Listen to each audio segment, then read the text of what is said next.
तिरंगे को जिससे तेरी शान है, सर हमेशा इसका ऊंचा रखना जब तक दिल में जान है। माननीय मुख्य अतिथि श्री, आदरणीय शिक्षकगण और मेरे प्यारे देशवासियों, आप सभी को स्वतंत्र दिन की शुभकामनाएं। आज हम सभी 79वें स्वतंत्र दिन को मनाने के लिए यहाँ एकत्रित हुए हैं।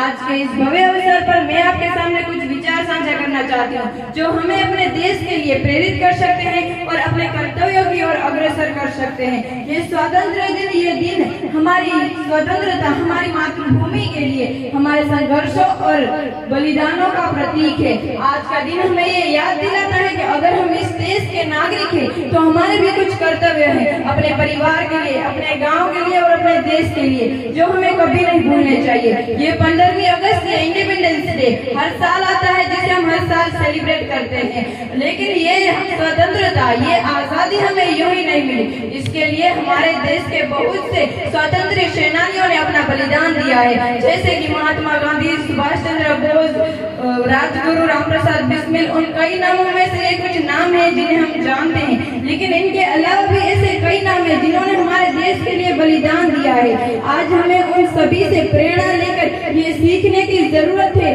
कि हौसले बुलंद करो, रास्तों पे चल दे, तुझे तेरा मुकाम मिल जाएगा। अकेला पहल कर बढ़कर तू देख, तुझको देखकर काफिला अपने आप ही बन जाएगा।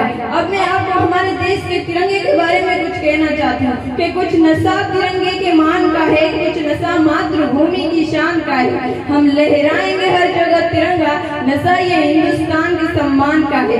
इस तिरंगे में सबसे ऊपर दिखने वाला केसरिया रंग हमारे देश की ताकत और साहस का प्रतीक है। सबसे बीच में दिखने वाला सफेद रंग हमारे देश के शांति, सद्भावना और सभी धर्मों का सम्मान करना सिखाता है, और सबसे नीचे दिखने वाला हरा रंग हमारे देश के विकास और समृद्धि का प्रतीक है। हमारे इस भव्य भारत देश की संस्कृति उसके तिरंगे में देखी जा सकती है। आज हम उन सभी फ्रीडम फाइटर्स की वजह से आजाद तो है, लेकिन कई मामलों में हम आजाद होकर भी आजाद नहीं है। जब तक हमारे अंदर नफरत, एक दूसरे की बुराई करने की भावनाएं खत्म नहीं हो जाती, तब तक हम पूरी तरह आजाद नहीं है। हमारे पुरखों ने एक संविधान बनाया था जिनमें उन्होंने स्वतंत्रता, समानता और समानता की बात की थी। आज हमें उस पर फिर से विचार करने की जरूरत है कि हम इस देश के नागरिक हैं तो हमारे भी कुछ कर्तव्य है जो हमें कभी नहीं भूलने चाहिए। हम कभी नहीं भूल सकते कि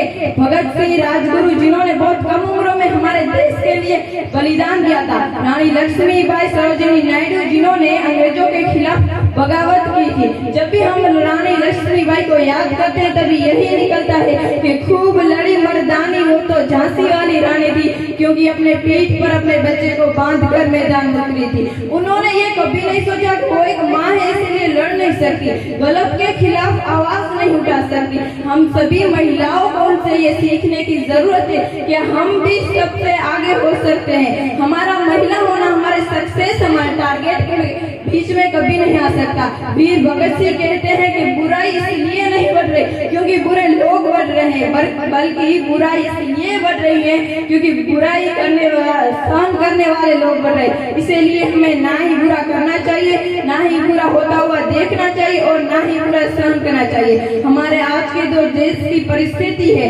हमारे परिवार, गांव की जो परिस्थिति है, उसमें सुधार लाने के लिए हमें रोज सूरज की तरह उगना पड़ेगा और रोज सूरज की तरह जलना पड़ेगा। यानी हमें रोज मेहनत करनी पड़ेगी, तभी हम सूरज की तरह चमक सकते हैं। अंत में इतना ही कहूंगी कि आओ देशवासियों, नव भारत का निर्माण करें, एक नई सुबह, नई शुरुआत, नव भारत का निर्माण करें। आओ देशवासियों, नव भारत का निर्माण करें। Thank you. जय हिंद, जय भारत।